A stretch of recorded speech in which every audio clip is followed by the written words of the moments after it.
오늘 말씀의 제목이 세상의 자녀 그리고 빛의 자녀의 대결 구도처럼 제가 이렇게 써놨습니다. 여러분들은 세상의 자녀이십니까? 빛의 자녀이십니까? 빛이 어디 있습니까? 보여주십시오. 저에게 여러분들의 빛을 보여주십시오. 빛을 보여주지도 마시고 빛을 보여주지도 마시고 빛을 보여주십시오. 빛이라는 게 발음이 참 어렵거든요. 빛나는 빛. 우리가 요즘 새벽 예배 시편 119편을 이제 계속 보고 있는데 며칠 전에 주의 말씀은 내 발의 등이요 내 길의 빛이니이다. 바로 그게 빛이죠. 말씀이 우리에게 빛이 되는데 우리가 그 빛 가운데로 걸어가면 빛의 자녀가 되는 거죠. 내가 빛을 이렇게 꺼내서 보여줄 수는 없지만 말씀대로 사는 삶을 살아가는 것이 빛과 소금의 역할을 하는 것이기에 우리가 말씀을 지키며 살아가는 것, 그것이 빛의 자녀임을 증명해내는 것입니다. 백날 말로 저는 빛의 자녀입니다 해도 저는 안 믿습니다. 여러분들도 믿지 마시고 열매를 보십시오. 열매로. 열매가 정말 맺혀지고 있는가.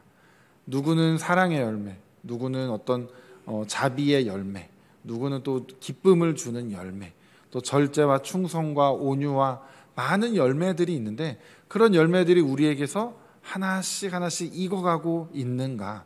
그것이 우리가 현재 빛의 자녀임을 증명해 주는 것이 될 줄로 믿습니다. 그러니까 우리가 그것을 보면서 나는 빛의 자녀가 맞는가, 내 자신을 또 우리가 돌아볼 수가 있게 되는 것이죠. 오늘 여기에서 주님께서 우리에게 말씀을 하십니다. 너희들이 빛의 자녀다라고 우리에게 말씀을 하시는데 세대의 아들들, 이 세대의 아들들, 제가 이제 쉬운 표현으로 세상의 자녀라고 했는데 이 세상의 자녀들이 자기 시대에 있어서 빛의 자녀들보다 더 지혜롭다라고 말씀을 하십니다. 열받지 않습니까? 억울하지 않습니까? 아니, 우리가 더 지혜로워야 되는데 세상의 자녀들이, 세상 사람들이 우리보다 더 지혜롭다니요. 이건 우리가 하여튼 자존심 상해해야 하는 말씀에는 틀림이 없습니다. 그런데 왜 이런 말씀을 하셨을까? 책망을 하셨다라고 생각을 하셔도 되겠죠. 그 이유가 뭐냐면 14절을 제가 원래 오늘 본문은 13절까지인데요. 14절을 제가 좀 붙여놔 봤습니다. 14절에 뭐라고 나오냐면 바리새인들은 돈을 좋아하는 자들이라. 이렇게 노골적으로 바리새인들을 표현을 하는 구절이 물론 회칠한 무덤이다라는 것도 굉장히 격한 표현이지만 대놓고 돈을 좋아하는 자들이라고 이렇게까지 지금 표현이 되고 있습니다. 왜 그러냐면은 성전에서 예수님께서 성전에 갔더니 막 거기서 온갖 거래들이 막 일어나죠. 마치 그냥 시장 장날처럼 시장 장날과도 같이 난리가 막 벌어진 것을 보시면서 예수님이 정말 노하시면서 막 그걸 다 뒤집어 엎으시지 않습니까? 그 현장에 바리새인과 제사장들과 그들이 오히려 더 주축이 되어서 돈을 거래하고 하나님의 제사를 드려야 하는 그런 재물들을 가지고 막 값을 매고 이윤을 남겨 먹고 거기서 이렇게 하고 그러면서 점점 돈에 더 깊이 빠져들어 갔던 것 같습니다. 그래서 얘 오늘 돈을 좋아하는 자다 이렇게 표현이 되는데 다시 이제 한 절 더 거슬러 올라가 보시면 13절을 우리가 함께 읽어보실까요? 시작. 집 하인이 두 주인을 섬길 수 없나니 혹 이를 미워하고 저를 사랑하거나 혹 이를 중히 여기고 저를 경히 여길 것임이니라. 너희는 하나님과 재물을 겸하여 섬길 수 없느니라. 아멘.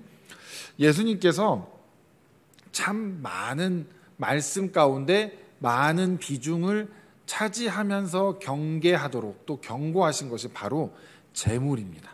재물을 조심해야 된다. 하나님과 재물을 겸하여 섬길 수 없다라고 오늘 분명하게 말씀하고 계십니다.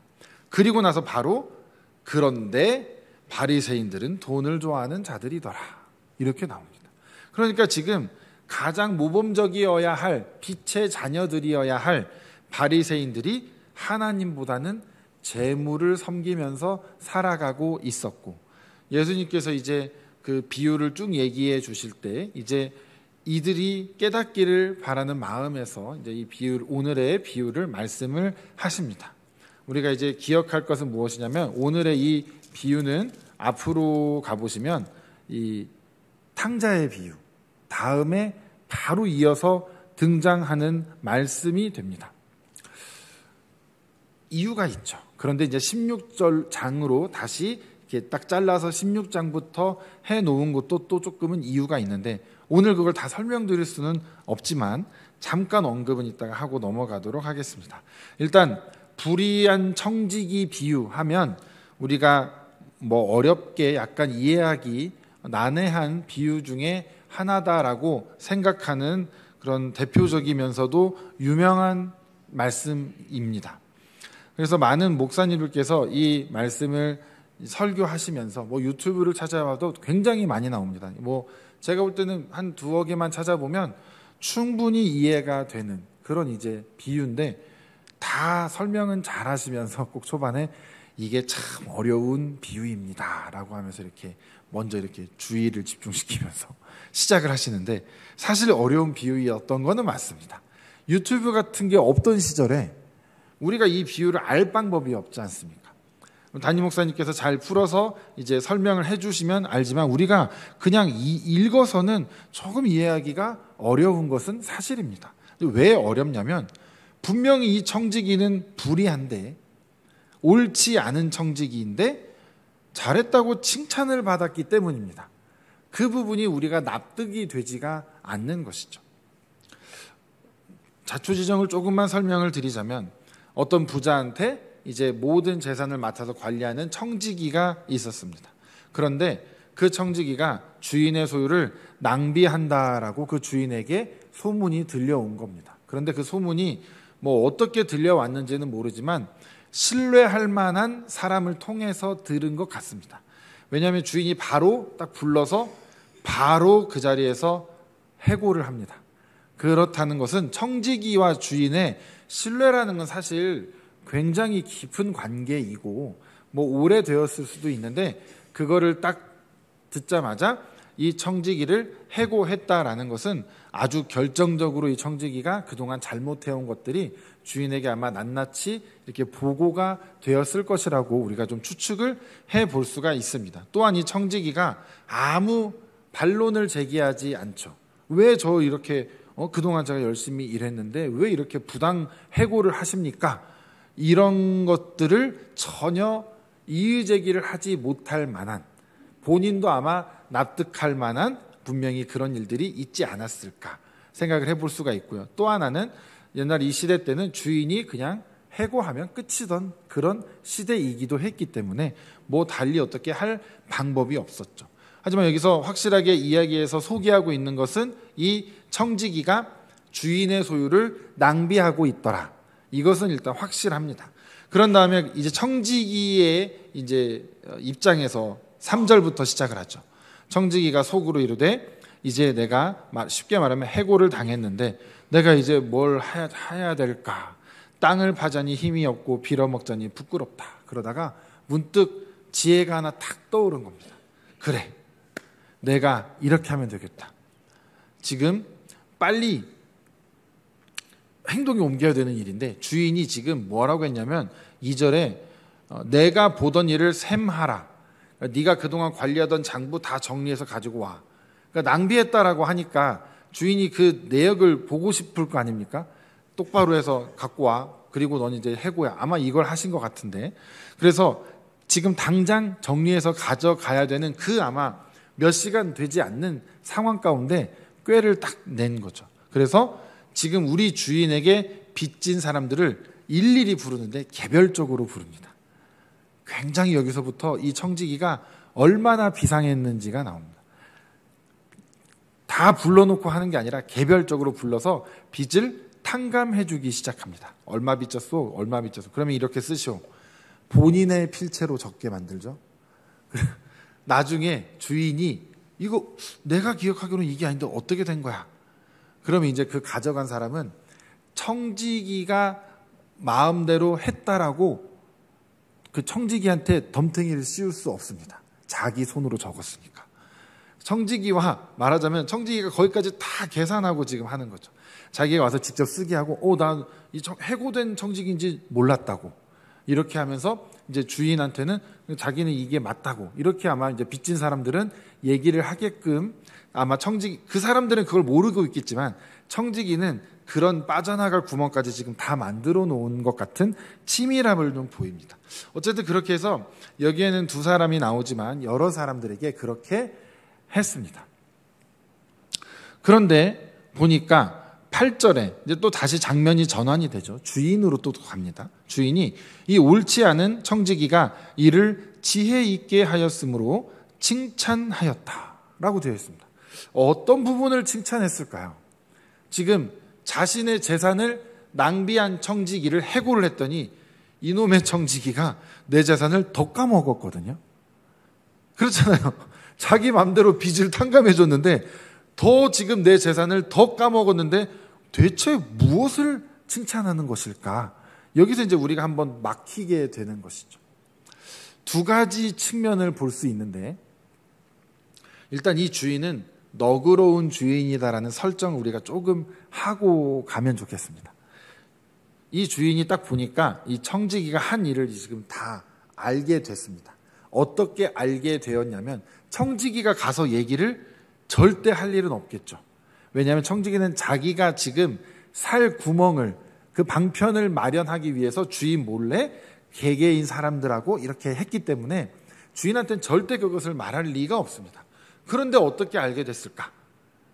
첩보가 있었을까요? 그랬을 수도 있겠지만 아마도 이렇게 되었을 거다라고 많은 이제 학자들도 이렇게 보는 견해가 있는데 뭐냐면 중동 사회는 개인의 그 사회적 평판을 목숨만큼 때로는 목숨보다 더 중요하게 생각을 합니다.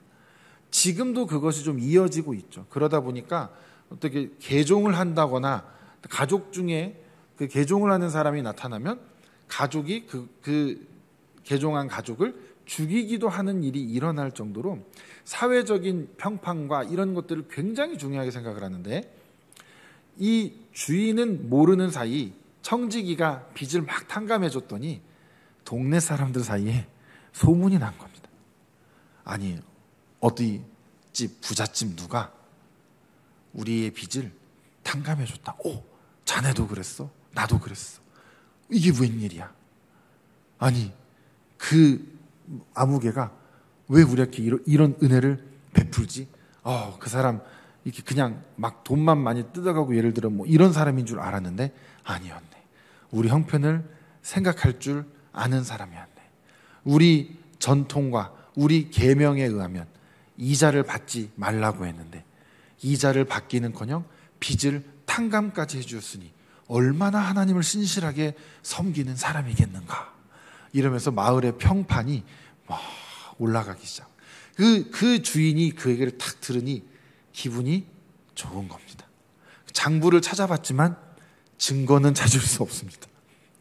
왜냐하면 청지기가 완벽하게 바꿔치기 해놨거든요. 하지만 자초지종은 알겠죠. 정확히 얼마씩을 탕감해 줬는지는 정확히는 모르겠지만 이 녀석이 지 마음대로 내 재산을 탕감해 줬구나 라는 건 눈치를 당연히 채겠죠. 그런데 올라간 사회적 평판에 대한 그 기분 좋음이 그거를 어느 정도 덮은 것 같습니다. 만약에 탕감해 준 것에 대해서만 더 분노했으면 이 청지기를 잡아다가 아주 매질을 하거나 뭐 어떻게 감옥에 넣거나 했겠죠. 그런데 그게 아니라 칭찬을 하는 겁니다. 첫 번째로는 그러니까 자신의 사회적 평판이 올라가게 된 이런 경위로 인해서 이 얘가 한 짓이 마음에는 좀 안 들지만 얘가 한 짓 자체는 여전히 옳지 않은 행동이지만 자신의 입장에서는 재산을 손해보게 했으니까 그렇지만 사회적 평판이 올라간 데 대해서는 만족스러웠을 수 있겠다. 두 번째로는 그 청지기가 그 짧은 시간 안에 자신이 앞으로 어떻게 될지를 내다보고 살 길을 구축하는 데에 온갖 지혜를 다 써서 그 짧은 시간에 정말 최선을 다해서 뭔가를 해냈다라는 그 자체를 좀 높이 산 겁니다. 내용적으로는 자신에게 잘 된 거는 없죠. 주인의 입장에서. 내용적으로는 손해보게 되는 내용이고 불의한 청지기가 여전히 불의한 짓을 했습니다. 주인의 입장에서 보면 그렇죠. 그런데 이 청지기의 입장에서 보자면 해고를 당했지 않습니까? 해고를 당한 순간 자신이 딱 보니까 뭐 이제는 거의 죽을 각이 나오는 겁니다. 왜냐하면 지금 내가 땅을 파서 일하는 건 못하겠고 빌어먹는 것도 못하겠는데 둘 중에 하나는 해야 되는 상황이 아닙니까? 만약에 진짜 그대로 그냥 해고당하고 끝났다면 결국 그 둘 중에 하나의 삶을 살다가 그도 못하게 되면 굶어서 죽게 되겠죠. 그러니까 자기가 지금 입장에서 보자면 해고당하는 순간이 곧 자신의 죽음이 앞에 다가오는 순간처럼 느껴졌을 것입니다. 그러고 나서 딱 보니까 뭡니까? 그동안은 내가 주인의 돈을 내 주머니에 넣으려고 어떻게든 좀 중간에서 가로챘거나 아니면 주인의 재산을 내가 잘 관리할 생각을 하지 않고 그냥 마치 내가 주인인 것처럼 막 좀 썼을 수도 있습니다. 낭비라는 이제 측면을 보자면 어떻게 했는지는 정확히 우리가 알 수는 없지만 그런데 이제 자기가 딱 보니까 주인의 돈을 자기가 가지고 나갈 수도 없고 어차피 내 돈도 아니잖아요. 그래, 그럼 저 돈을 사용해서라도 내가 살 길을 마련해보자 라는 나쁜 생각임에도 불구하고 결국은 자신이 살아갈 길을 만들어내는 데는 성공을 했다라는 것입니다. 그래서 이 청지기가 칭찬을 듣게 되는데 8절에서 우리가 절대 놓치지 않아야 하는 단어가 두 개가 있는데요. 하나는 옳지 않은 청지기라는 단어입니다. 그리고 지혜 있게 하였다라는 단어입니다. 칭찬을 받았는데 지혜 있게 했으니까 칭찬을 받았겠죠. 우리는 여기서 납득이 안 됩니다. 아니 왜 이 옳지 않은 청지기가 왜 칭찬을 받지? 그럼 우리는 뭐가 되는 거지? 세상에서 이런 사람들이 칭찬을 받는다고 하는데 분명히 정확하게 규정하고 있죠. 옳지 않은 청지기다라고. 그러니까 이 청지기가 의인이라고 절대 한 적도 없고요. 다른 달란트 비유처럼 네가 이 일에 충성하였으니까 네가 이제 잔치에 초대되어지고 나와 함께 있게 될 거다라는 어떤 이런 식의 답은 없습니다. 그냥 나쁜 놈인데 네가 꾀는 참 잘 냈구나 이런 칭찬을 받은 겁니다. 그러니까 우리가 생각하는 하나님을 잘 섬겨서 받는 칭찬과는 결이 좀 다르죠. 아, 네가 그래도 머리를 좀 썼네 이런 정도의 칭찬. 그렇게 생각하시고 가시면 이 청지기에 대해서 우리가 그렇게 불쾌하거나 기분 나빠할 일은 없는 것 같습니다. 나와 이제 비교를 하면서 말이죠. 그런데 여기서 이제 왜 그런데 예수님께서는 이 비유 가운데에서 갑자기 그 청지기의 비유에서 우리들을 확 끌어들이시죠. 이 이야기 가운데로. 이 청지기가 이를 지혜 있게 하여서 칭찬을 받았는데 이 세대의 아들들이 자기 시대에 있어서는 빛의 아들들보다 더 지혜롭다. 이렇게 얘기를 합니다. 이게 그럼 무슨 이야기일까? 왜 이 시대의 아들들이 우리들보다 빛의 아들들보다 더 지혜롭다라고 말씀을 하실까라는 것입니다. 이것이 이 청지기에 대해서 하나 평가를 좋게 하는 일반적인 주석에서 나오는 평가가 있는데 그것이 무엇이냐면 우리가 이걸 단순히 청지기에서만 볼 것이 아니라 미래를 대비하는 자의 모습으로 보면 어떻게 보일까라는 그 측면, 그 시각을 좀 보자는 것이죠. 이 청지기가 자신의 미래를 준비하는 그 시각을 가지고 자신의 앞날을 예비하고 준비하는 데에 열심을 다해서 자기가 가진 최선의 지혜를 다 동원해서 어떻게든 자신의 미래를 조금 설계를 해 놓았다라는 것이죠. 그런데 그의 반면 빛의 아들들인 우리들은 너무 근시안적인 시선을 가지고 살아가고 있는 것이 아닌가. 그것을 우리에게 먼저 한번 질문을 던져주고 있는 것입니다. 우리가 돈은 잘 버는 것보다 쓰는 것이 중요하다라는 말을 종종 하죠. 그런데 우리는 어떻게 주로 생각을 하고 살아가십니까?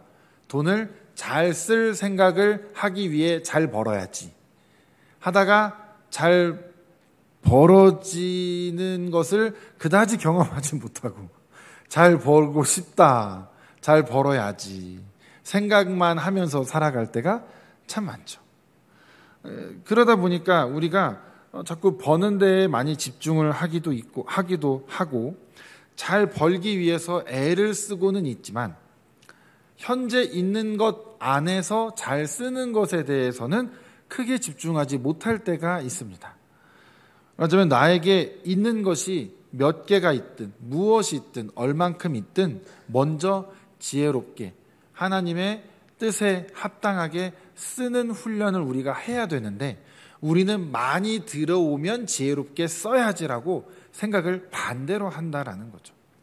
그러다 보니까 지혜롭게 쓰는 데에 있어서 우리가 지혜롭지 못할 때가 참 많습니다. 사실 가진 것에는 전혀 중요하지 않습니다. 재산이 많다고 기부를 많이 하는 것도 아니고요. 재산이 적다고 기부를 적게 하는 것도 아니죠. 쉬운 예만 보더라도.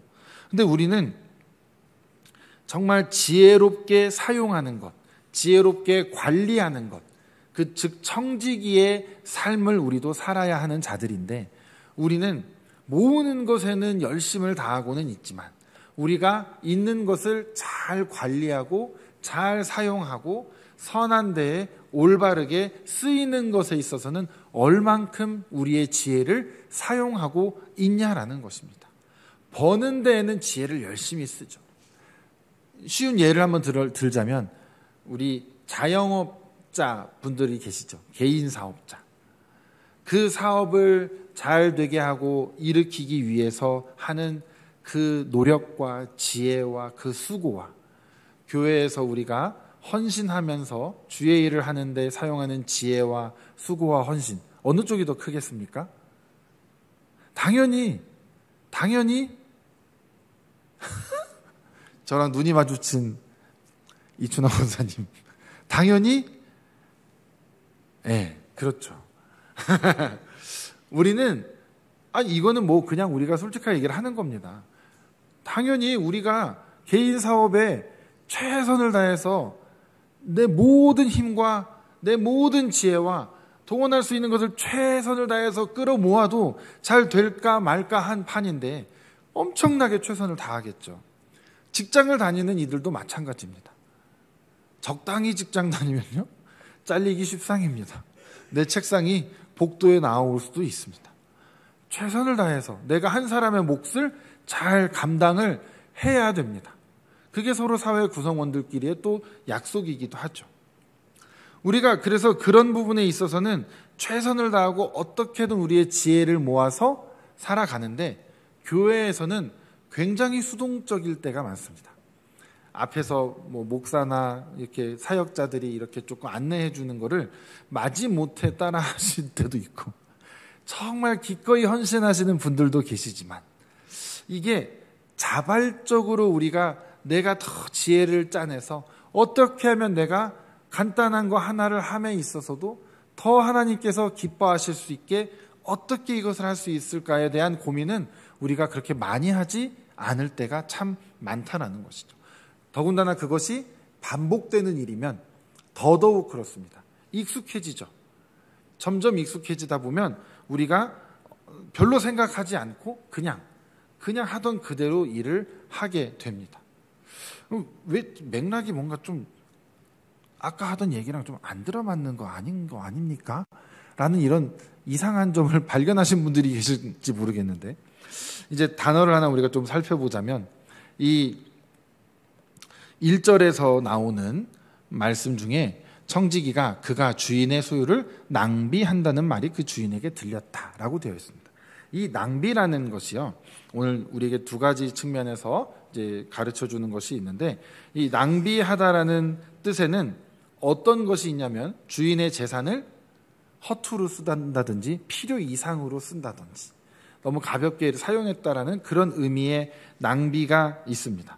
그런데 이 낭비가 또 기본적인 그 원어를 찾아보면 흩어버리다, 재산을 마구 쓰다도 있지만 마구 시간을 헛되이 보내고 삶을 탕진하다라는 의미도 있습니다.